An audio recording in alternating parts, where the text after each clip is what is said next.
ರಾಮದೂತನ ಪಾದ ತಾಮರಸವ ಕಂಡ ಅಮನುಜನೆ ಧನ್ಯನೋ. ರಾಮದೂತನ ಪಾದ ತಾಮರಸವ ಕಂಡ ಅಮನುಜನೆ ಧನ್ಯನೋ.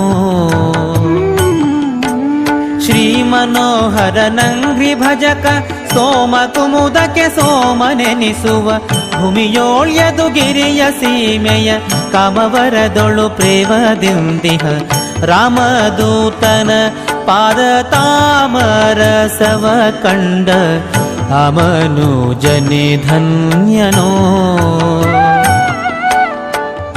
ಅಮನುಜನೆ ಧನ್ಯನೋ.